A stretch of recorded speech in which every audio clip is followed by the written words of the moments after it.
ನಮಸ್ಕಾರ ಎಲ್ಲರೂ ಹೇಗಿದ್ದೀರಾ? ಎಲ್ಲರೂ ಚೆನ್ನಾಗಿದ್ದೀರಾ ಅಂತ ಅಂದ್ಕೊಂಡು ಇವತ್ತಿನ ವಿಡಿಯೋನ ಸ್ಟಾರ್ಟ್ ಮಾಡ್ತಾ ಇದ್ದೀನಿ. ಇವತ್ತಿನ ವಿಡಿಯೋ ಸ್ಟಾರ್ಟ್ ಮಾಡೋಕ್ಕಿಂತ ಮುಂಚೆ ನೀವೇನಾದರೂ ನನ್ನ ಚಾನಲನ್ನು ಸಬ್ಸ್ಕ್ರೈಬ್ ಮಾಡದೆ ನೋಡ್ತಾ ಇದ್ದರೆ ದಯವಿಟ್ಟು ಸಬ್ಸ್ಕ್ರೈಬ್ ಮಾಡ್ಕೊಳ್ಳಿ. ಪಕ್ಕದಲ್ಲಿರೋ ಬೆಲ್ ಐಕಾನ ಪ್ರೆಸ್ ಮಾಡಿ. ಇದರಿಂದ ನಾನು ಮಾಡಿರ್ತಕ್ಕಂಥ ಎಲ್ಲ ವಿಡಿಯೋಗಳ ನೋಟಿಫಿಕೇಷನ್ ಮೊದಲನೇದಾಗಿ ನಿಮಗೆ ಬರುತ್ತೆ. ವೀಕ್ಷಕರೇ, ಇವತ್ತಿನ ಟಾಪಿಕ್ ಏನು ಅಂದರೆ ಪ್ರಜ್ವಲ್ ರೇವಣ್ಣವರ ಪೆನ್ ಡ್ರೈವ್ ಕೇಸ್. ಇದರ ಬಗ್ಗೆ ಇವತ್ತಿನ ಟಾಪಿಕ್ ಆಗಿದೆ.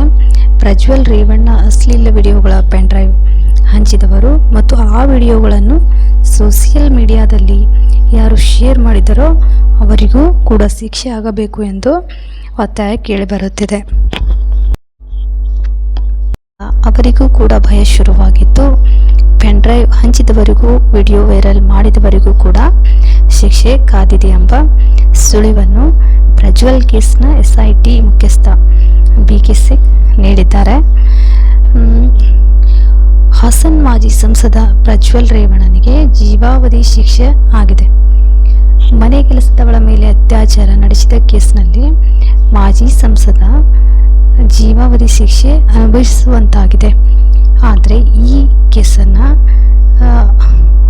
ಜೀವಾವಧಿ ಶಿಕ್ಷೆ ಆಗಲು ಕಾರಣರಾಗಿರ್ತಕ್ಕಂಥ ಈ ಪೆನ್ ಡ್ರೈವನ್ನು ಯಾರು ಹಂಚಿದ್ದಾರೋ ಮತ್ತು ಆ ವಿಡಿಯೋಗಳನ್ನು ಯಾರು ವೈರಲ್ ಮಾಡಿಸಿದ್ದಾರೋ ಸೋಷಿಯಲ್ ಮೀಡಿಯಾದಲ್ಲಿ ಅವರಿಗೂ ಕೂಡ ಕಾನೂನಿನ ಪ್ರಕಾರ ಕಠಿಣ ಕ್ರಮ ಕೈಗೊಳ್ಳಬೇಕಂತ ಹೇಳಿ ಒತ್ತಾಯ ಮಾಡಿ ಬರ್ತಾ ಇದೆ. ಅತ್ಯಾಚಾರ, ಲೈಂಗಿಕ ದೌರ್ಜನ್ಯದ ಜೊತೆಗೆ ಎಲ್ಲ ವಿಕೃತ ಕೆಲಸಗಳನ್ನು ತನ್ನ ಮೊಬೈಲ್ನಲ್ಲಿ ಪ್ರಜ್ವಲ್ ರೇವಣ್ಣನವರು ರೆಕಾರ್ಡನ್ನು ಮಾಡಿಟ್ಕೊಂಡಿರ್ತಾರೆ. ಪ್ರಜ್ವಲ್ ರೇವಣ್ಣ ಆದರೆ ಲೋಕಸಭಾ ಚುನಾವಣೆ ಹೊತ್ತಲ್ಲೇ ವಿಡಿಯೋಗಳನ್ನು ವೈರಲ್ ಆಗಿದ್ದು ಪ್ರಜ್ವಲ್ ಕಾಮಕಾಣ ಬೆಳಕಿಗೆ ಬಂದಿತ್ತು. ಇದೀಗ ಪ್ರಜ್ವಲ್ ರೇವಣ್ಣನಿಗೆ ಶಿಕ್ಷೆ ಆಗಿದೆ.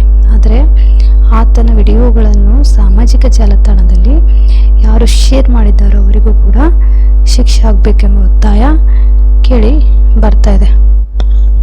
ಅತ್ಯಾಚಾರಿ ಪ್ರಜ್ವಲ್ ರೇವಣ್ಣನಿಗೆ ಜೀವಾವಧಿ ಶಿಕ್ಷೆ ಆಗಿದೆ. ಐತಿಹಾಸಿಕ ತೀರ್ಪಿಗೆ ಇಡೀ ರಾಜ್ಯವೇ ಸಾಕ್ಷಿಯಾಗಿದೆ. ಈ ಕಾನೂನಿನ ಪ್ರಕಾರ ಏನು ಜಜ್ಮೆಂಟ್ ಬಂದಿದೆ ಅದಕ್ಕೆ ಇಡೀ ಕರ್ನಾಟಕವೇ, ನಮ್ಮ ಕರ್ನಾಟಕಕ್ಕೆ ಇಡೀ ದೇಶವೇ ತಲೆಬಾಗಿದೆ, ಸಾಕ್ಷಿಯಾಗಿದೆ. ಪ್ರಜ್ವಲ್ ರೇವಣ್ಣ ಜೈಲಿನ ಖೈದಿಯಾಗಿದ್ದು ಜೀವನ ಪರ್ಯಂತ ಅಂದರೆ ಜೀವಾವಧಿ ಶಿಕ್ಷೆ ಆಗಿದೆ. ಈ ಶಿಕ್ಷೆ ಆಗಲು ಕಾರಣ ಆಗಿರತಕ್ಕಂಥ ಪೆನ್ ಡ್ರೈವ್ ಹಂಚಿದವರು, ಆಮೇಲೆ ಆ ವಿಡಿಯೋಗಳನ್ನು ಸಾಮಾಜಿಕ ಜಾಲತಾಣದಲ್ಲಿ ಯಾರು ಫಸ್ಟ್ ಹಾಕಿದಾರೋ ಅವರಿಗೆ ಕಾನೂನಿನ ಪ್ರಕಾರ ಕ್ರಮವನ್ನು ಕೈಗೊಳ್ತಾ ಇದ್ದಾರೆ. ಅವರಿಗೂ ಕೂಡ ಇವಾಗ ಎದೆಯಲ್ಲಿ ಡವಡವ ಶುರುವಾಗಿದೆ. ಪೆನ್ ಡ್ರೈವ್ ಹಂಚಿದವರಿಗೂ ಕೂಡ ಹಾಗೆ ಸಾಮಾಜಿಕ ಜಾಲತಾಣದಲ್ಲಿ ವೈರಲ್ ಮಾಡಿದವರಿಗೂ ಕೂಡ ಭಯ ಶುರುವಾಗಿದೆ ಅಂತ ಹೇಳ್ಬಹುದು. ವೀಕ್ಷಕರೇ, ಈ ವಿಡಿಯೋ ಇಷ್ಟ ಆದರೆ ಲೈಕ್ ಮಾಡಿ, ಶೇರ್ ಮಾಡಿ, ಕಾಮೆಂಟ್ ಮಾಡಿ. ದಯವಿಟ್ಟು ಚಾನಲ್ಗೆ ಸಪೋರ್ಟ್ ಮಾಡಿ. ಸಬ್ಸ್ಕ್ರೈಬ್ ಆಗಿಲ್ಲ ಅಂದರೆ ದಯವಿಟ್ಟು ಸಬ್ಸ್ಕ್ರೈಬ್ ಮಾಡ್ಕೊಳ್ಳಿ.